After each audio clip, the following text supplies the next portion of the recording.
അങ്ങേയറ്റത്തെ ആത്മാർത്ഥത വേണം. ഓരോ കർമ്മങ്ങൾ ചെയ്യുമ്പോഴും അത് ചെറുതാകട്ടെ വലുതാകട്ടെ.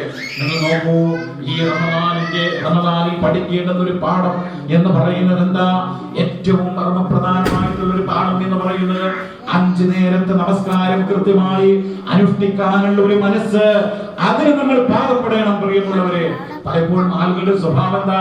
എന്തെങ്കിലുമൊക്കെ കാരണം പറഞ്ഞുകൊണ്ട് നമസ്കാരം ഒഴിവാക്കുക, അല്ലെങ്കിൽ നമസ്കാരം വൈകിപ്പിക്കുക, എല്ലാം കഴിഞ്ഞ് പിന്നെ നമസ്കാരം, അങ്ങനെയൊക്കെയുള്ള ഒരു രീതിയാണ് ആളുകൾക്ക്. വിശുദ്ധ ഖുർആൻ എന്താ പറയുന്നത്? ഇന്ന സ്വലാത്ത കാനത് അലൽ മുഅ്മിനീന കിതാബൻ മൗഖൂതാ. നമസ്കാരം എന്ന് പറയുന്നത് അത് സമയം നിശ്ചയിക്കപ്പെട്ട, അതിന് വക്ത് നിർണയിക്കപ്പെട്ടിട്ടുണ്ട്. ആ വക്തിൽ അത് നിർവഹിക്കണം. എപ്പോഴും തോന്നുന്ന സമയത്തല്ല അത് നിർവഹിക്കേണ്ടത്. സഹോദരിമാർക്ക് ആ കാര്യം വളരെ ഗൗരവമായി ശ്രദ്ധിക്കേണ്ടുന്ന കാര്യമാണ്. നമസ്കാരം റമദാൻ വന്നിട്ടും 5 നേരം കൃത്യമായി നമസ്കരിക്കുന്നില്ല എങ്കിൽ എന്തായിരിക്കും മനുഷ്യന്റെ അവസ്ഥ? അപ്പൊ സഹോദരങ്ങളെ, ഈ കഴിഞ്ഞ ദിവസങ്ങളിൽ വന്ന പോരായ്മകൾ തിരുത്തി ഇനിയുള്ള ആകെ 12 13 ദിവസം അത് ഏറ്റവും ഭംഗിയായി നിർവഹിക്കുവാൻ നമ്മൾ തയ്യാറാകണം.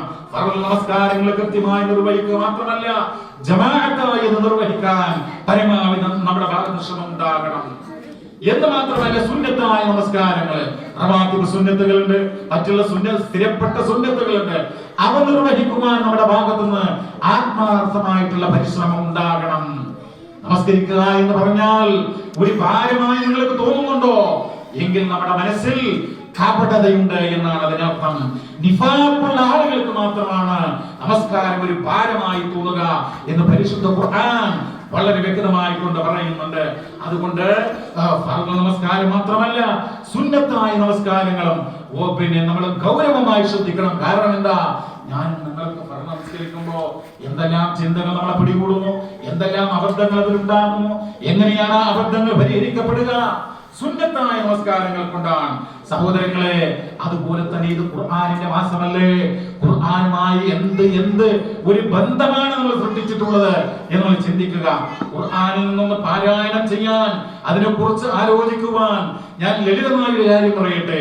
ഒരു പരിശുദ്ധ ഖുർആനിലെ ഒരു അധ്യായം, ഒരു ചെറിയ അധ്യായമെങ്കിലും അർത്ഥമറിഞ്ഞുകൊണ്ട് പാരായണം ചെയ്യാൻ നമുക്ക് സാധ്യമല്ല എങ്കിൽ നമ്മുടെ അല്ലാഹുവിന്റെ അടുത്ത് നമ്മുടെ സ്ഥാനം എന്തായിരിക്കും? ഖുർആൻ പഠിക്കാൻ എന്തെല്ലാം മാർഗമുണ്ട്. പ്രായ വ്യത്യാസ ഭേദമന്യേ ഖുർആൻ ലേണിംഗ് സ്കൂളുകളുണ്ട്, വെളിച്ചം പരീക്ഷയുണ്ട്. അതിലെ സമയമില്ല എന്ന് പറഞ്ഞുകൊണ്ട് മാറി നിൽക്കാൻ ആർക്കും സാധ്യമല്ല. കാരണം വീട്ടിലിരുന്ന് പരീക്ഷ എഴുതാം, ഓഫീസിൽ ഇരുന്ന് പരീക്ഷ എഴുതാം, പഠിക്കാം. അപ്പൊ ഖുർആൻ പഠനം എന്ന് പറയുന്നത് വളരെ മൗലികമായിട്ടുള്ള, വിശ്വാസിയുടെ മൗലികമായ അടിസ്ഥാനപരമായ ഒരു ഗുണമാണ് എന്ന് നമ്മൾ മനസ്സിലാക്കുക. വിശുദ്ധ ഖുർആൻ സൂറത്തുൽ ഗാശിയ ഞാൻ എപ്പോഴും ഓർമ്മപ്പെടുന്ന ഒരു കാര്യമാണ്. നിങ്ങൾ നോക്കൂ, എത്ര മനോഹരമാണ്. നരകത്തെ കുറിച്ച് പറയുന്നു, സ്വർഗത്തെ കുറിച്ച് പറയുന്നു. സ്വർഗത്തെ കുറിച്ച് അതിൽ പറയുന്ന കാര്യങ്ങളൊക്കെ എത്ര ഹൃദയസ്പൃക്ക, ഏതൊരു മനസ്സിനെയാണ് സ്വാധീനിക്കാതെ പോവുക. ആ വചനങ്ങൾ ഓതി അർത്ഥം പറയുവാനുള്ള സമയം ഇപ്പോഴില്ല. എന്നിട്ടോ നരകത്തെ കുറിച്ച് പറഞ്ഞു, സ്വർഗത്തെ കുറിച്ച് പറഞ്ഞു, ഒട്ടകത്തെ കുറിച്ച് ചിന്തിക്കാൻ പറയുന്നുണ്ട്. ഞാൻ ആ ഭാഗങ്ങളിലേക്ക് പോകുന്നില്ല. നിങ്ങൾ നിങ്ങളുടെ റൂമുകളിൽ, നിങ്ങളുടെ വീടുകളിൽ പരിഭാഷകളിലെ അതെടുത്ത് വായിച്ചു നോക്കുക. എന്നിട്ട് ആ ഭാഗം അർത്ഥം മനസ്സിലാക്കി ചിന്താശേഷിയോടുകൂടെ ആ ആയത്തുകൾ ഗ്രഹിക്കുക.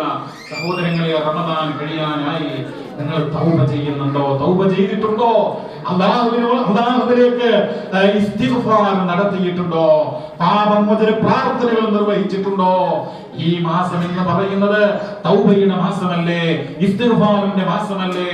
നമ്മൾ അല്ലാഹുവിലേക്ക് ദുഃഖിച്ച് ഖേദിച്ച് കരഞ്ഞ് പശ്ചാത്തപിക്കേണ്ടുന്ന സന്ദർഭമല്ലേ? സഹോദരങ്ങളെ, ജീവിതത്തിൽ ഇന്നേവരെ ചെയ്തിട്ടുള്ള എല്ലാ തെറ്റുകളും കുറ്റങ്ങളും പാപങ്ങളും റഹ്മാനായ റബ്ബിനോട് പുറത്തു തരേണമേ എന്ന് ആവർത്തിച്ചുകൊണ്ട് കരഞ്ഞ് പ്രാർത്ഥിക്കാൻ നമ്മൾ തയ്യാറാകണം. പ്രിയമുള്ളവരെ, വിശുദ്ധ ഖുർആൻ പറയുന്നത് എന്താ? യാ അയ്യുഹല്ലദീന ആമനൂ തൂബൂ ഇലല്ലാഹി തൗബതൻ നസൂഹാ.